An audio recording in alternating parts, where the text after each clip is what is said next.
So আমি যদি আমার ফিগারটাই না দেখাতে পারি তাহলে তো এটা কেমন না, এত কষ্ট করে লাভ কি? এত কষ্ট করে আমার ফিগার বানালাম কিন্তু সেটা যদি দেখাতেই না পারি তাহলে লাভটা কি? এই ডায়লগটিতে এখন 6 লাভ নেট দুনিয়া। আপনিও হয়তো এই ডায়লগটি শুনেছেন। ডায়লগটি কার?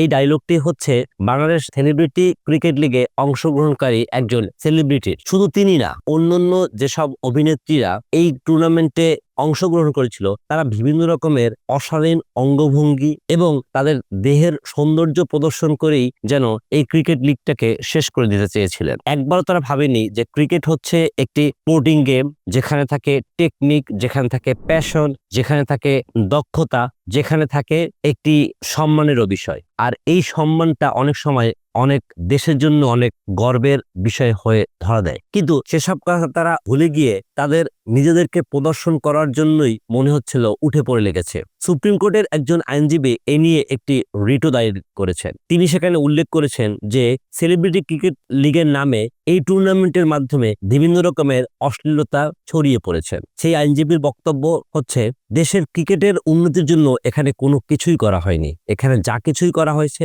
সবকিছুই করা হয়েছে শুধুমাত্র যারা আয়োজক তাদের ব্যবসায়িক দিক চিন্তা করে। নামে যে অশ্লীলতা ছড়িয়ে পড়ছে সেই ক্ষেত্রে কিন্তু আমরা পারিবারিকভাবে ক্রিকেটটা দেখতে পাচ্ছি না, এবং কি ক্রিকেটের কিন্তু মান ইজ্জত নষ্ট হচ্ছে।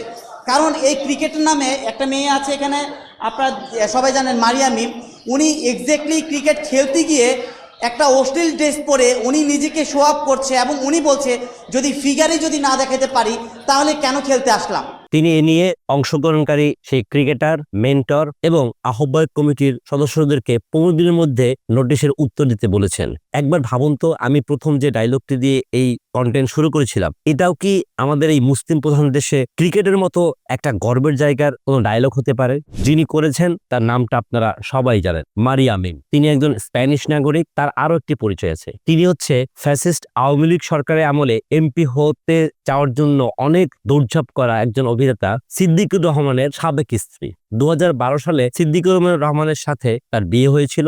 2013 সালেই তাদের কোলজুড়ে এসেছিল একটি ফুটফুটে সন্তান। কিন্তু পরবর্তীতে মারিয়া মিম যখন চেয়েছিলেন যে তিনি আবার অভিনয়ে বা মডেলিং এ ফিরবেন, সিদ্দিকুর রহমান এতে বাধা দেওয়ায় 2018 সালে তাদের বিবাহ বিচ্ছেদ হয়ে যায়। শুধু এখানেই শেষ না, অন্যান্য অনেক ক্রিকেটারই ব্যস্ত ছিলেন খেলা প্রদর্শনের জন্য না, তাদের দেহকে প্রদর্শনের জন্য।